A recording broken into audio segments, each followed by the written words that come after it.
Bosi wangu mimi ana wivu kinoma yani. Yaani kuna namna ni kama alikuwa anatukunjia hataki tupate nje ya kazi yake. Kwa sababu kuna siku moja hivi tumekaa naye tunapiga naye story, tunamwambia hivi, unajua tukikufanyia hesabu hapa utaelewa kwamba hela unaotulipa ni nyingi lakini haitoshi matumizi yetu. Kwa mfano masuala ya kula nini, tukapiga hesabu kwamba kwa siku labda tule shilingi 5,000, kwa mwezi inakuwa ni 1,150,000. Kwa siku labda usafiri 2,000, kwa mwezi ni shilingi 60,000. Labda kodi shilingi 40,000. Umeme shilingi, yani tukapiga hesabu ikaja kwenye kama inaikaribia kilo 3 hivi. Boss akasema ndo mfanye kazi. So yeye mara nyingi akiwa akitaka kukushauri kazi ya kufanya, anataka hiyo kazi na yeye anufaike nayo, sio kwa ubaya, kwa sababu ni kila mmoja lazima avutie kwake. Anakuambia wewe fungua bar au fungua ofisi sehemu yote, afu mimi nitakupa mashine, utauza vinywaji lakini pia utapata faida. Sasa sio kila mtu ana ndoto ya kufungua bar. Yaani ndio ni bar ina biashara, ina hela, na kweli sisi tunatembelea mle tunaona watu wanapata faida, lakini sio kila biashara unaweza kuifanya.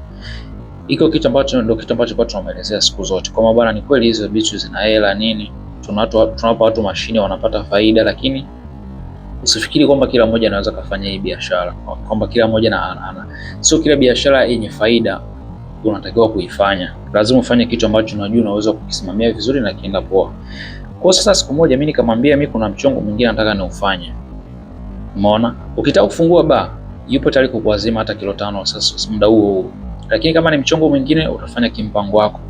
Kwa nikajaribu kumwambia kuna mchongo mwingine nataka mimi niufanye, akasema fresh. Lakini kama nisiweza kuazimana mimi sikuazimini, nikamwambia amna, mimi nataka tunifanye kuna issue moja hivi, nataka nifanyie vijijini. Sasa mimi kuna fursa niiona ambayo baadaye Mchina akanikunjia. Yaani sema boss, okay.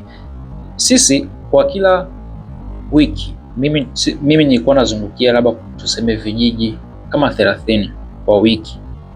Kwa sasa siku moja nikakaa nikawaza hivi kila kwa wiki natembelea vijiji 30. Na tunakuwa tuna usafiri, tuna gari nini. Hivi hakuna issue yote ambayo mimi naweza nikaifanya ya nini kwenye hivi vijiji Afrika niingizia hela nje na hii mshe. Kabidi nianze kufanya research. Kwa nikafanya kuna vitu vingi nikawa nimevijua, lakini kitu ambacho nilikipenda sana ni kwenye hizi masuala ya accessories, hizi phone accessories.